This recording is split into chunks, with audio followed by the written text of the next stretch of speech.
Hello. ఈవీఎంస్ని నమ్మలేం.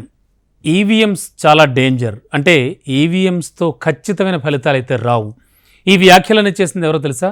Tesla, space X, social media platform X అధినేత అయినటువంటి Elon Musk. అయితే ఈయన గురించి మనం మాట్లాడుకుంటే ఒక రకంగా చెప్పాలంటే ఈయన రూటే సెపరేట్. ఆయన తీరును అర్థం చేసుకోవడం దాదాపుగా అసాధ్యం.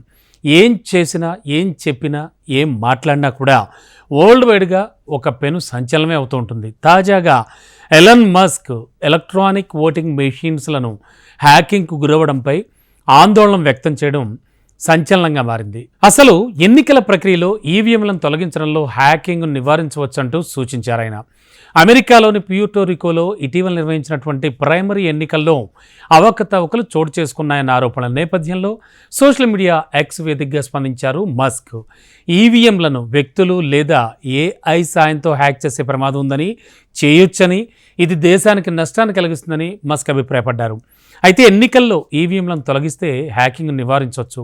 వ్యక్తులు లేదా ఏఐ సాయంతో ఖచ్చితంగా హ్యాక్ చేసే ప్రమాదం ఉందంటూ కూడా ఆయన ట్వీట్ చేశారు. అయితే ప్యూర్టోరికోలో ఇటీవల తలెత్తిన ఎన్నికల వివాదాల కారణంగా అక్కడ అధికారులు ఈవీఎంల భద్రతపై దృష్టి పెట్టారు.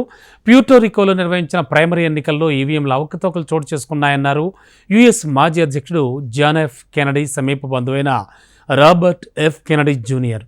పేపర్ ట్రయల్ ఉంది కాబట్టి సమస్యను గుర్తించగలిగామని, లేదంటే అసలు ఏం జరిగేదో ఈ సమస్యలను నివారించడానికి పేపర్ బ్యాలెట్లను తిరిగి తీసుకురావాలంటూ ఎక్స్లో పోస్ట్ చేయడం కూడా జరిగింది. ఇది ప్రస్తుతానికి సంచలనం అవుతోంది. దీనిపైనే మస్క్ స్పందించారు. ఎన్నికల్లో ఈవీఎంలను తొలగించడంతోనే హ్యాకింగ్ నివారించవచ్చనడం చర్చనీయాంశమైంది. అయితే ఒకంత ముందుకు వెళ్ళి ఆయన చేసినటువంటి ఈ వ్యాఖ్యల వెనక కూడా ప్రపంచవ్యాప్తంగా విశ్లేషకులు విశ్లేషిస్తూ ఉన్నారు. ఖచ్చితంగా ఈవీఎంలపై మస్క్ అయితే తన మాట మార్చుకున్నారు. అండ్ తను ఖచ్చితంగా ఈవీఎంలను విశ్వసించట్లేదని కూడా చెప్తున్నారు. మస్క్ పోస్ట్పై కేంద్ర మాజీ మంత్రి రాజీవ్ చంద్రశేఖర్ కూడా స్పందించడం జరిగింది. ఈవీఎంల హ్యాకింగ్ ఇండియాలో సాధ్యం కాదన్నారు ఆయన. ఇటీవలే సార్వత్రిక ఎన్నికలను విజయవంతంగా పూర్తి చేశామని ఆయన తెలిపారు. అంతేనా, ఈవీఎంలకు ఇంటర్నెట్ కనెక్షన్ కానీ, వైఫై లేదా బ్లూటూత్ కనెక్షన్ కానీ లేదని ఆయన గుర్తు చేశారు. సో మరప్పుడు హ్యాకింగ్కి అసలు ఎలా అవకాశం ఉంటుందంటూ కూడా రాజీవ్ చంద్రశేఖర్ ఈ సందర్భంలో ప్రశ్నించారు.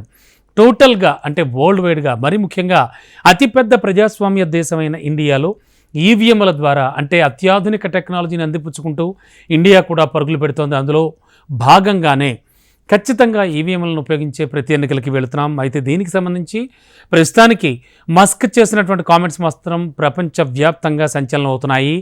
అండ్ మరీ ముఖ్యంగా ఇటీవల జరిగిన పార్లమెంట్ ఎన్నికలు కావచ్చు, తెలుగు రాష్ట్రాల ఎన్నికలు కావచ్చు, అటు ఏపీకి సంబంధించిన ఎన్నికల్లో కూడా చాలా విచిత్రమైనటువంటి వాదనలు కూడా వినిపిస్తూ ఉన్నాయి ఈవీఎంలకు సంబంధించి. ఇలాంటి నేపథ్యంలో ఎక్స్లో అంటే తన సొంత ప్లాట్ఫామ్ ఎక్స్లో ఎలన్ మస్క్ ఇలా ఖచ్చితంగా రియాక్ట్ అవడం ఒక రకమైనటువంటి విశ్లేషణకు దారితీస్తోంది. ప్రపంచవ్యాప్తంగా ఏం జరుగుతుందో, ఈ వ్యాఖ్యలపై మిగతా వాళ్ళు ఎటువంటి కౌంటర్స్ ఇస్తారో కూడా మనం వేచి చూడాల్సి ఉంటుంది.